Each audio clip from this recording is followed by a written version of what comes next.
دعاؤں میں بھی لوگ پیچھے چلے جا رہے ہیں، مانگتے ہی نہیں ہیں، اور مانگتے ہیں تو پتہ نہیں کس اسٹائل سے مانگتے ہیں، توجہ نہیں ہوتی۔ اجتماعی دعاؤں پر زیادہ زور ہے، انفرادی پر زور نہیں ہے۔ کہیں مجمع دعا مانگ رہا ہوتا تو ہاتھ اٹھا کے آمین آمین شروع کر دیں گے، بس ٹھیک ہے، وہ بھی جائز ہے، لیکن دعا میں جو اصل ہے وہ انفرادی ہے۔ دیکھیں، جب آپ کسی سے اپنی حاجت پوری کرنے کے لیے کچھ مانگنے کے لیے جاتے ہیں تو اکثر آپ کی کوشش ہوتی ہے کہ اس سے اکیلے میں ملو۔ اکثر کوشش کیا ہوتی ہے؟ سب کے سامنے نہیں، بلکہ آپ اس کو لیں گے، بھائی تھوڑی دیر کے لیے ذرا مفتی صاحب آپ سے کام ہے۔ ایسا ہی ہوتا ہے نا، ذرا چھاؤں میں آ جائیں تھوڑی دیر کے لیے۔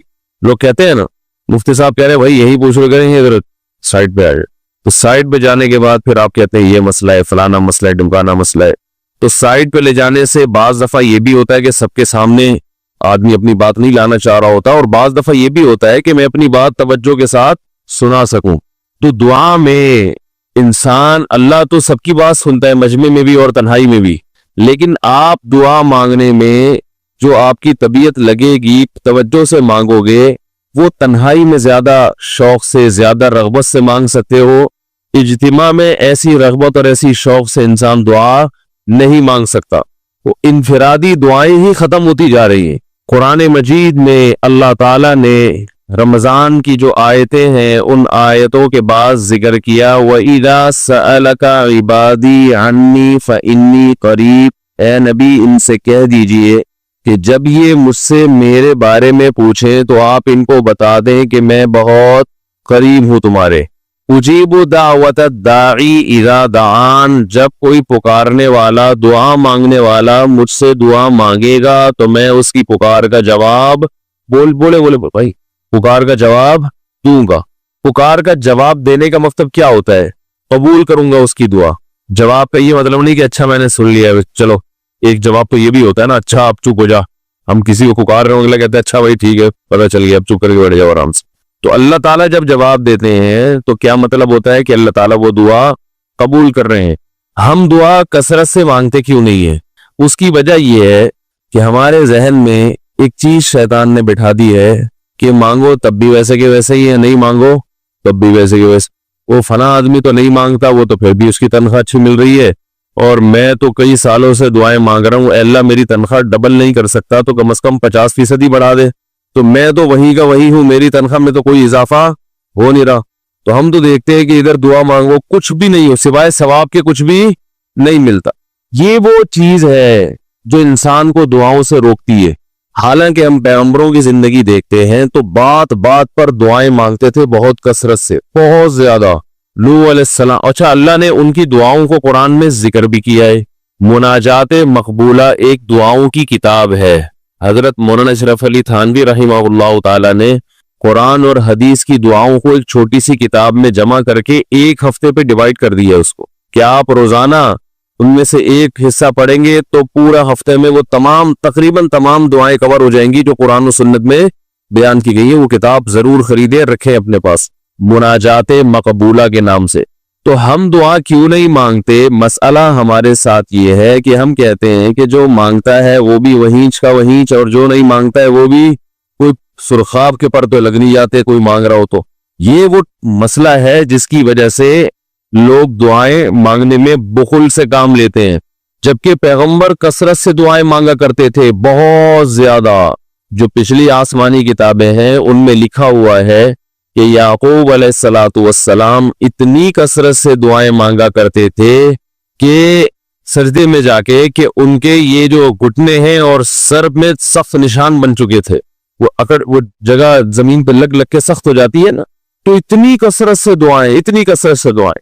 ہم نے جن بزرگوں کے ساتھ ٹوٹا پھوٹا وقت گزارا ان کو دیکھا کہ وہ دعا بہت لمبی لمبی دعائیں مانگا کرتے تھے، بہت لمبی۔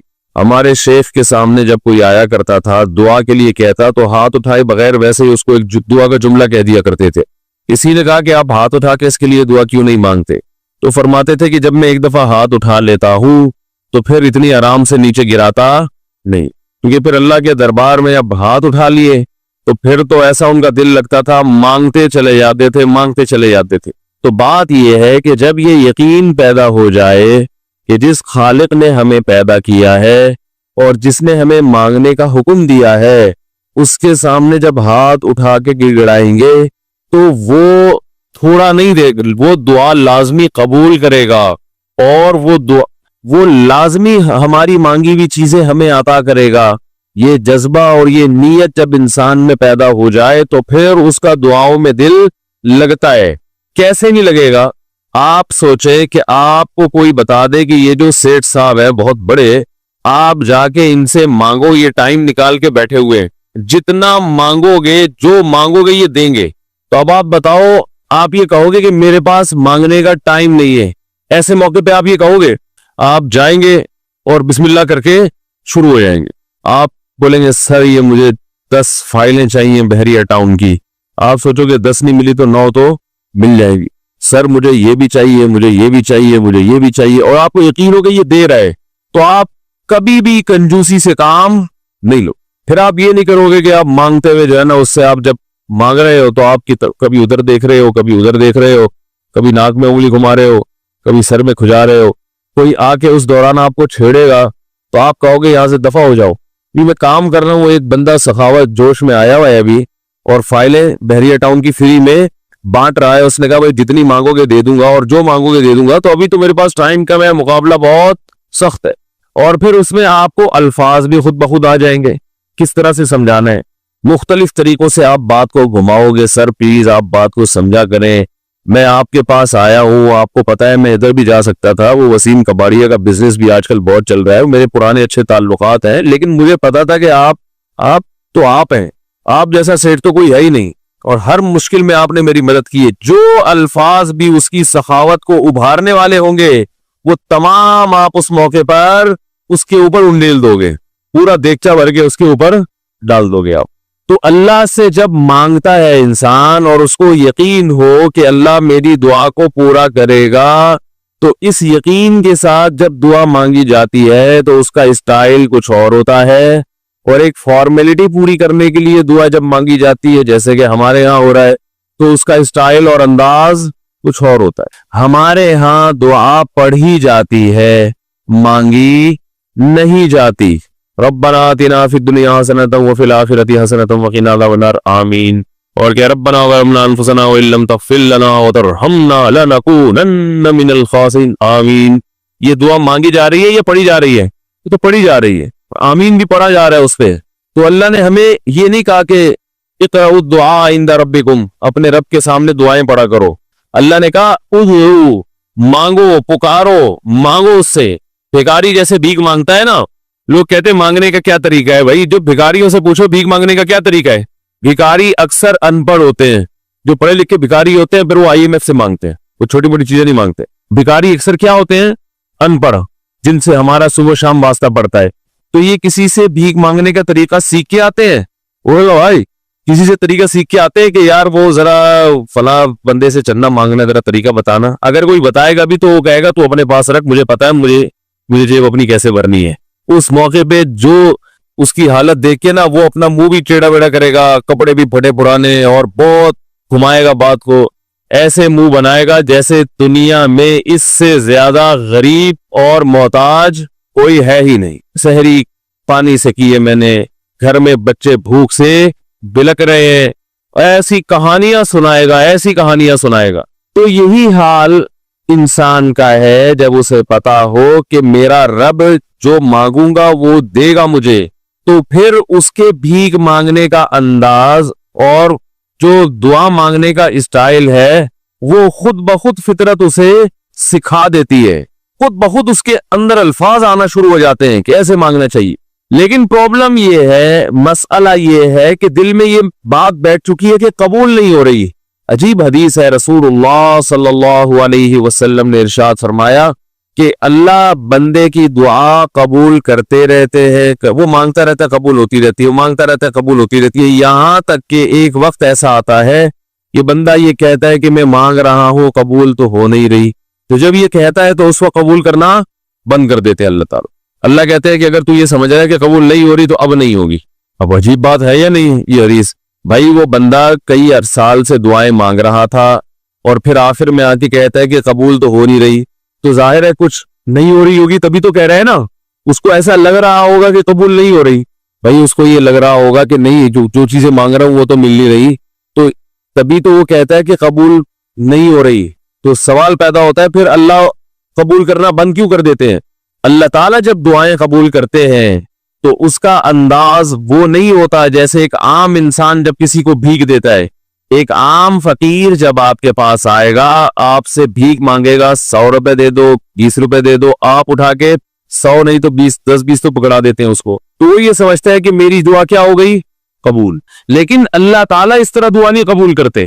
اگر اللہ اس طرح سے دعائیں قبول کرنا شروع کر دیں تو پھر یہ معاملہ غیب کا نہیں رہے گا.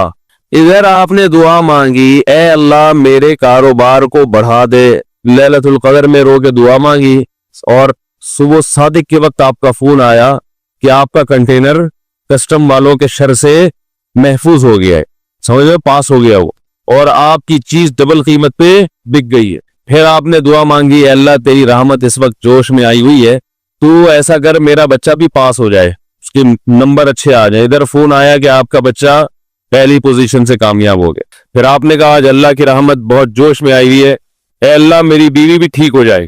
تو بیگم صاحبہ کا فوراً فون آ گیا کہ میں ٹھیک ہو گئی ہوں. اے بھائی میں ٹھیک ہو گئے. اے اللہ ساس صاحبہ بہت دنوں سے آگے بیٹھی ہوئی ہیں، جانے کا نام نہیں لے رہی، فون آ گیا کہ میں چلی گئی ہوں. اس طرح سے اگر دعائیں قبول ہونا شروع ہو جائیں تو میرے بھائی پھر یہ سارے کافر، یہ سارے لبرل لوگ جو اللہ کو مانتے ہی نہیں ہیں، یہ دنیا کا ہر کام چھوڑ کے مصلی بچھا لیں گے اور دعاؤں کو فوکس کرنا شروع کر دیں گے. دعا قبول ہوتی ہے مگر اس شخص کی جو اللہ پر غیب پر ایمان رکھتا ہے، جسے دعا قبول ہوتی نظر نہیں آتی مگر وہ یقین کرتا ہے کہ دعا قبول ہو رہی ہے. صرف اس شخص کی دعا قبول ہوتی ہے، اس کے علاوہ کسی کی قبول نہیں ہوتی. بہت مشکل ہے بھائی سمجھانا. دعا سب کی قبول ہوتی ہے کا مطلب پتہ ہے؟ سب کی مطلب ان سب کی کہ جو یہ یقین رکھتے ہیں کہ قبول ہوتی بھی نظر نہیں آ رہی پھر بھی قبول ہو رہی ہے، ان لوگوں کی قبول ہوتی ہے دعا. حدیث سے پتہ چلتا ہے. اور اصل میں دعا مانگتے ہی یہی لوگ ہیں. اب آپ کہیں گے بھائی نظر تو آ نہیں رہی، جب میں جو چیز مانگ رہا ہوں وہ مل نہیں رہی، تو کیا ایسے قبول نہ کرنا کیا ہے بھائی؟ یہ تو مشورے مل رہے ہیں ہمیں کہ پھر بھی مانگتے رہو. تو ہم نے وہ ایک فقیر تھا نا، ایک سیٹ صاحب کے پاس آیا، کہنے لگا کہ بھائی ذرا کچھ پیسے مل جائیں گے، گھر میں ضرورت ہے. تو اس نے کہا اتنے ہٹے کٹے ہو کے بھیک مانگتے ہو شرم نہیں آتی؟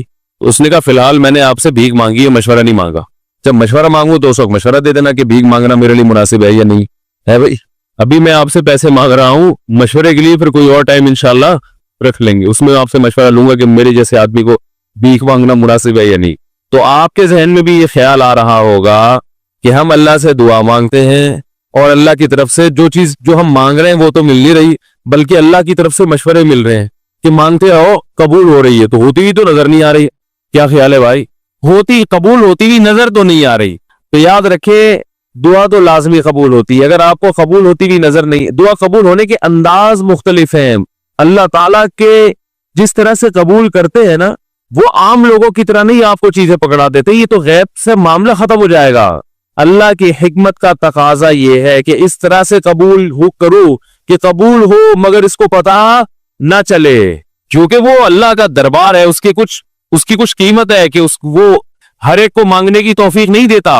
بھائی آپ نے کبھی دیکھا کہ کوئی سیٹ ایسے دکان کھول کے بیٹھ جائے کہ آؤ جو مانگو میں دوں گا؟ ایسے تو کیا ہوگا کہ پورا نظام خراب ہو جائے گا نا. پھر آپ 10 فائلیں تھوڑی مانگیں گے، پھر تو آپ کہیں گے پورا بحریہ ٹاؤن میرے حوالے کر دو، پھر تو آپ یہ کریں گے نا.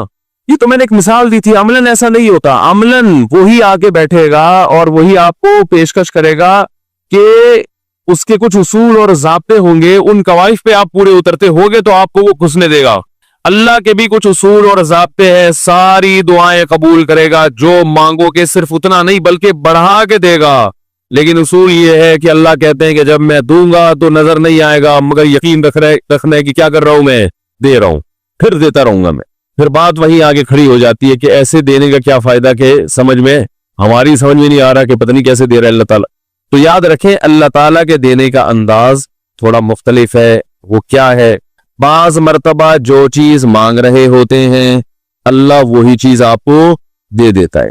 اور ایسا بھی ہوتا ہے، ہمیشہ ایسا تو نہیں ہوا ہوگا کہ جو چیز مانگی اور نہیں ملی ہو. کئی بار ایسا ہوا ہے کہ جو مانگا وہ اللہ نے دے دیا، فوراً مسئلہ حل ہو گیا. بعض دفعہ بلکہ اس سے بھی پہلے کا اسٹیپ، بسا اوقات تو آپ دعا مانگ ہی نہیں رہے ہوتے, آپ اس کو دعا سمجھ رہے ہوتے ہو, لہذا اس میں وہ جان ہوتی نہیں ہے, تو قبولیت کا پھر سوال ہی پیدا نہیں ہوتا. آپ دعا پڑھ رہے ہوتے ہو, مانگ رہے نہیں ہوتے. تو اللہ نے تو دعائیں قبول کرنے کا کہا ہے, دعائیں پڑھنے پر کہا ہو, وعدہ کیا ہو, ایسا ہمارے علم میں کوئی حدیث نہیں ہے. دیکھیں یونس علیہ السلام جب مچھلی کے پیٹ میں تھے تو یونس علیہ السلام کو اپنی خطا کا احساس ہوا کہ میں اللہ کی پرمیشن کے بغیر اپنی قوم کو چھوڑ کے آ گیا ہوں. ان کو احساس ہو گیا, تبھی اللہ نے مجھے مچھلی کے پیٹ میں ڈال دیا ہے. تو اب آپ نے مچھلی کے پیٹ میں جا کے یہ دعا مانگی, لا الہ الا انت سبحانک انی کنت من الظالمین. اے اللہ تیرے سوا کوئی عبادت کے لائق نہیں ہے, سبحانکا تو ہر عیب سے پاک ہے, تو نے جو مجھے مچھلی کے پیٹ میں ڈال دیا تو یہ تیری غلطی نہیں ہے, تو ہر عیب سے پاک ہے. انی کنت من الظالمین, میں ہوں ظلم کرنے والا اپنی جان پہ, مجھ سے غلطی ہوئی ہے. اللہ تعالیٰ کو آپ کا یہ مانگنا اتنا پسند آیا کہ مچھلی کو حکم دیا کہ ان کو ساحل پر اگل دو. اور نہ صرف یہ کہ مچھلی نے آپ کو ساحل پہ ڈالا, وہ انبتنا علیہ شجرۃ من یقطین, یقطین کوئی درخت تھا وہ بھی اللہ نے اگا دیا دھوپ سے بچانے کے لیے. لیکن جب مصیبتوں میں ہم یہ کلمہ پڑھتے ہیں لا الہ الا انت سبحانک انی کنت من الظالمین, تو ہم یوسف علیہ السلام والے جذبے سے یہ کلمے میں جو الفاظ ہیں وہ مانگتے نہیں ہیں, بلکہ ہم یہ کلمہ پڑھتے ہیں. سمجھ رہے, پڑھنے کی بھی برکتیں ہوتی ہیں, میں اس کا منکر نہیں ہوں, لیکن ہمارے جو ورڈنگ ہوتی ہے نا وہ مانگنے کا اسٹائل نہیں ہوتا. ہم چھوٹے بچے تھے تو مسجد میں آیت کریمہ کا ورد ہوا کرتا تھا کہ بھائی حالات خراب ہے, آج کل امام صاحب اسپیکر پہ اعلان کر کے بلاتے تھے, آ جاؤ بھائی آیت کریمہ کا ورد ہوگا, لا الہ الا انت سبحانک انی کنت من الظالمین, 5 لاکھ دفعہ پڑھا جائے گا. تو ہم مسجد میں آتے, وہ مسجد میں دانے رکھ, ہم تو آتے تھے, اس کے بعد جلیبیاں بھی ملتی تھی, بڑی گرم گرم ٹائٹ جلیبیاں ہوتی تھی. اب تک وہ مزہ نہیں آیا جلیبی, تو وہ جلیبیاں بھی ہوتی تھی, اوپر دانے رکھے ہوئے ہوتے تھے, وہ 5 لاکھ دانے ہوتے تھے, ختم کرنے ہوتے تھے. تو پھر ہم کیا کریں, لا الہ الا انت سبحانک انی کنت من الظالمین, لا الہ الا انت سبحانک. اس میں فراڈ نہیں کرتے تھے, پڑھتے پورا تھا الحمدللہ. بعض لوگ تو کیا کرتے تھے, ایک مٹھی دی لا الہ الا انت سبحانک انی کنت من الظالمین نے پھونک مارا اور سائڈ پہ رکھ دیا. وہی ڈرامے بھی ہوتے تھے, لیکن ہم پورا ہی پڑھتے تھے. اب لیکن اس میں مانگنے کا انداز تو نہیں ہوتا تھا, لا الہ الا انت سبحانک انی. پھر اس میں بچے تھے, شرارت بھی شروع ہو جاتی تھی. تو دیکھ رہے ہیں کوئی ادھر دیکھ رہا ہے تو ایک دانہ اٹھایا, لا الہ الا انت سبحانک انی کنت من الظالمین, یوں کر کے اس کی ناک پہ مارا ہے. کوئی ادھر دیکھ رہا ہے تو اس کی جیب میں ڈال دیا. تو یہ دعا مانگی جا رہی ہے, یہ تو پڑھی جا رہی ہے, فارمیلٹی ہے کہ 5 لاکھ پورے کرنے ہیں, تو اس کے بعد جلیبی کھانا ہے اور نکلنا ہے. تو آج بھی ایسا ہی ہو رہا ہے, امام صاحب دعا مانگتے ہیں, لوگ کہتے ہیں یار چلو جب نماز پڑھ لی, 4 رکعتیں پڑھ لی, سلام بھی پھیر لیا, تو اس میں کیا جا رہا ہے, یہ بھی پورا ہی کر لو. ایسا ہی ہوتا ہے نا, یہ بھی پورا ہی کر لو, آمین آمین کہہ لیں گے. امام صاحب ڈرائیور ہیں, ہم پیچھے مقتدی ہیں, تو جہاں اتاریں گے وہیں اتریں گے ہم لوگ, پہلے تو نہیں اتر سکتے. تو یہ ایک لوگوں کے ذہن میں تصور ہے. نبی صلی اللہ علیہ وسلم نے فرمایا اللہ ظاہر قلب کے ساتھ دعا کی طرف توجہ نہیں دیتے. ظاہر قلب کا مطلب آپ کا دل حاضر نہیں ہو, کچھ اور سوچ رہے ہو, اور ادھر سے آپ نے ویسے ہی ایک فارمیلٹی پوری کرنے کے لیے. اللہ کہتے ہیں کہ جب تو مانگنے میں مخلص نہیں ہے تو میں تجھے کیوں دوں, تو مانگنے میں ہی مخلص نہیں ہے. تو بعض دفعہ بلکہ اکثر ایسا ہوتا ہے کہ ہماری دعا میں جان ہی نہیں ہوتی. آدم علیہ السلام کو جب جنت سے نکالا گیا تو پریشان تھے, بے چین تھے, مضطرب سے, میں کیا کروں کہ اللہ مجھ سے خوش ہو جائے. اس بے چینی میں الفاظ نہیں آ رہے سمجھ میں. فَتَلَقَّى آدَمُ مِن رَبِّهِ كَلِمَاتٍ, اللہ فرماتے ہیں اللہ نے آدم کے دل میں کلمات ڈال دیے ان کی بے چینی کو دیکھ کر کے اس طرح سے مجھے مانگو. جب انسان اخلاص کے ساتھ دعا مانگتا ہے تو الفاظ کا القاء کہاں سے ہوتا ہے, اللہ کی طرف سے وہ القاء ہونا شروع ہوتا ہے. اللہ کہتے ہیں اس طرح سے مانگ. حضرت حکیم اختر صاحب رحمہ اللہ تعالیٰ نے ایک واقعہ بیان کیا, فرمایا کہ ایک شخص نے حرم میں, انہوں نے دیکھا یا کسی اور بزرگ نے دیکھا کہ حرم میں ایک شخص اللہ سے دعا مانگ رہا ہے گناہوں کی معافی کے لیے, اور اللہ سے کہہ رہا ہے کہ اے اللہ اگر تو میرے گناہ معاف کر دے گا تو بھی خوش ہوگا, اور تیرے حبیب محمد صلی اللہ علیہ وسلم بھی خوش ہوں گے کہ ایک آدمی کی بخشش ہو رہی ہے, اور تیرا یہ بندہ بھی خوش ہو جائے گا.